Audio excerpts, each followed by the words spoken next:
Guys, it's Mike and you're watching That's Cool Vintage Collectibles, and today on the show I'm going to talk to you about my first major grail record find, or at least I thought it was. Stay tuned.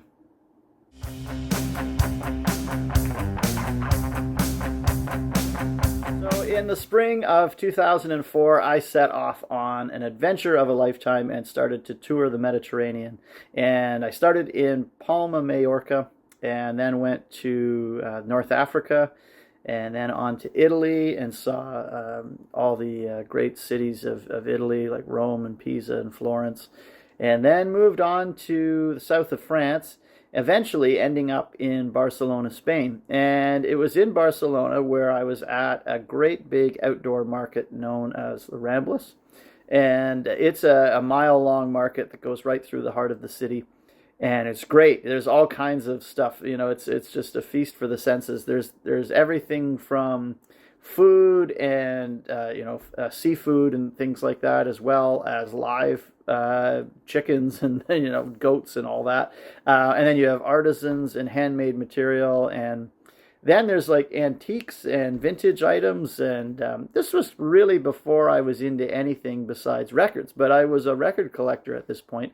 And in 2004, there weren't a lot of us out there. At least I wasn't aware of many, and records were essentially being thrown in the garbage at that point, and they were pretty worthless for the most part. And records that I'm looking for now that are kind of my grails that I'm searching for, I wouldn't have even known existed at that point. And with the internet and the collectors groups that are out there, you do get an education on things that you would never have been aware about in previous times. It was only what your knowledge had accumulated at that point. But there was a record at that point that I was looking for, and it was the Beatles, Introducing the Beatles on Vee Jay, which was the first North American pressing of a Beatles record. And I was aware of that record, and I'd seen photos of that record, albeit probably black and white in publications. But that was a record that I was looking for, and I thought maybe someday I'll track that one down. And there in Barcelona, as I'm walking along at a table, I spotted it. And I went up to the guy and I just asked how much, and it was €20, which at that time wasn't cheap. It was probably around $40 to $45 Canadian. I thought, yep, I got to have this record. This is one I've been looking for forever, and I bought it. Okay, so here it is. This is my Beatles, Introducing the Beatles on Vee Jay, first Beatle album in North America, and I was some happy to have landed this record. I was very, very pleased to have found this. I trucked this thing all over the place in Europe, and through suitcases, and how many different checkpoints, and border crossings and flights, and it survived everything. Not a crack, nothing happened in the sleeve, everything survived. And I was so pleased when I got home. I was just so excited to have this record. I checked this one off my list. This is one that I never thought I'd find. And a few years later, I was showing it to a really experienced record collector. And he looked at it and he said, that's fake. And I was just gutted. I thought, what? This is my record. This is my Vee Jay pressing record. And I later learned, after doing some research, that this is actually the most counterfeited record out there. This record was bootlegged and counterfeited all over the world. And it actually started quite early. It started in the 1960s being counterfeited. So even something like this that feels old is fake.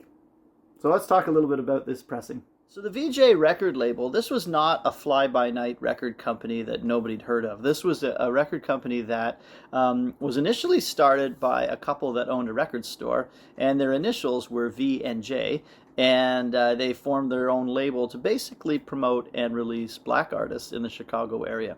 And eventually they expanded and started releasing other artists as well. Well-known acts that they had at the time were the Four Seasons. And they just released two big hits with the Four Seasons at the time. And they were not just some small kind of company. They had some real clout. They didn't, though, however, own their own printing plants. So they were using, I think they did a lot at Monarch at that time. But they were using other companies' printing and pressing plants. But they had enough clout to sign artists. Now, when the Beatles were looking for North American representation, they were shot down at a few other labels before finally finding Vee Jay and talking to them, and Vee Jay said, yep, we'll do that. And they actually agreed on a 5-year deal to release Beatles records in North America. Now, all that seems really good, and initially it went, fairly well for the most part. They started releasing singles on the Vee Jay label, and 45s were going out, and basically they flopped. And there's even the first single, "Please Please Me," there was such little faith in the band from the label that they actually spelled Beatles wrong on the initial releases of those. It did not go very well, and so that wasn't going well, and the company itself was in some financial hot water because their president had incurred some large gambling debts, and instead of taking care of this outside of the business, he stole royalties from artists on the label to settle his gambling debts. And it became an issue to the point where the Parlophone EMI corporation that was dealing with them found out and decided to withhold the rest of the shipment of materials to them to produce more records. And it came to a grinding halt. Now, this all happened just prior to the explosion of Beatlemania. So there is this kind of period where at the time, it really didn't matter that much. They weren't selling a lot of records anyway. But within a few months, this did matter in a big way. And so when Beatlemania this major groundswell was happening, Vee Jay decided to just go ahead and print the record anyway. And this was kind of, they had no right to do this. They had lost their licensing agreement with Parlophone, and they were just doing this strictly because they did it. There was no agreement in place. So this became a major issue, and Parlophone EMI eventually would settle with Capitol Records in North America, and Capitol did not like this coming out from Vee Jay. So there was a lot of court injunctions and a lot of legal issues for the label as this record came out. So with the sporadic nature of this release, it's kind of strange. It almost feels like a bootleg even from the get-go. Because it was released just prior to the release of Capitol's Meet the Beatles, this became the first Beatle record in North America. But they weren't licensed at the time to release this material. So Capitol's Meet the Beatles is the officially licensed first record of Beatle music in North America. So it's kind of a confusing thing.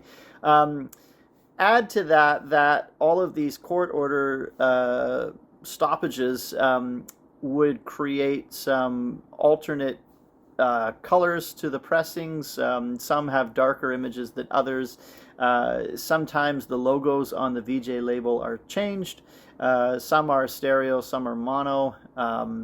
There are track listing variations. All of this makes life as a counterfeiter a little easier because there's not a very, let's say, normal version of this album that you can easily say, well, that's a regular one and this isn't. Because even the Vee Jay Corporation itself was putting out stuff that had variations. Okay, so here is a shot of my counterfeit Beatles Introducing the Beatles. Let's take a look at a couple of things on the cover right away that nowadays as a collector I would be able to spot, but back then I had no idea. The first was just the fact that it was stereophonic or a stereo pressing.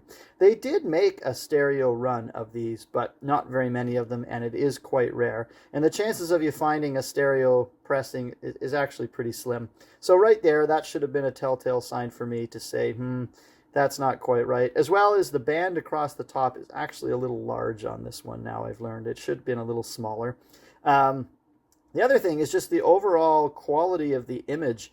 It's very bathed out and washed out, and the background color is very pale, and that is another telltale sign of you might not have an original. Now let me just kind of place on top an original.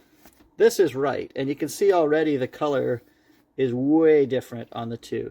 This is a proper and complete original. And the other thing that's very noticeable on this one is George's shadow right here is to the right of him, and on the Counterfeit we see no shadow.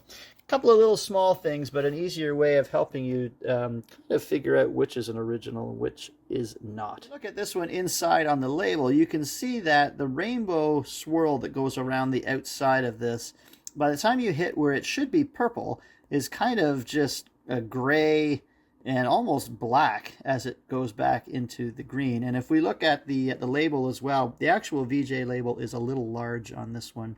So a couple of things that aren't quite right. Now, if we go over here to the correct one, you can see the vibrancy of the colors on this and just how everything fits very well together. A lot more professional looking and of higher quality. That's the correct one.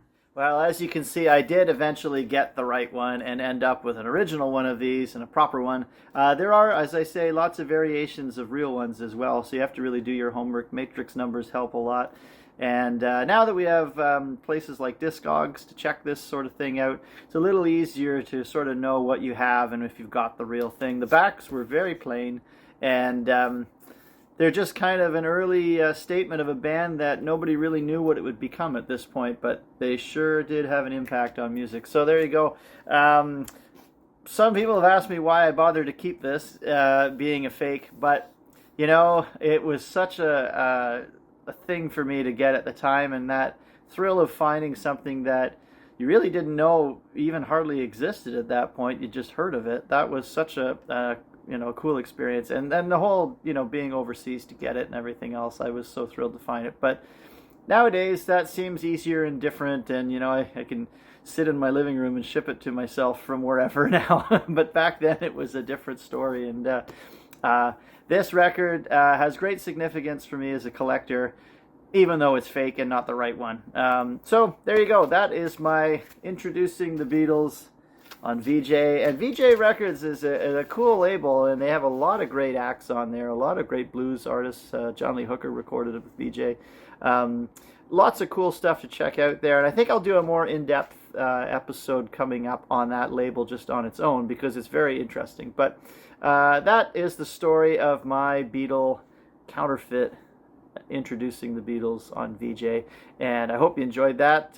If you like this type of thing, this is a brand new channel, so give us a like and subscribe, and I'll keep the content coming.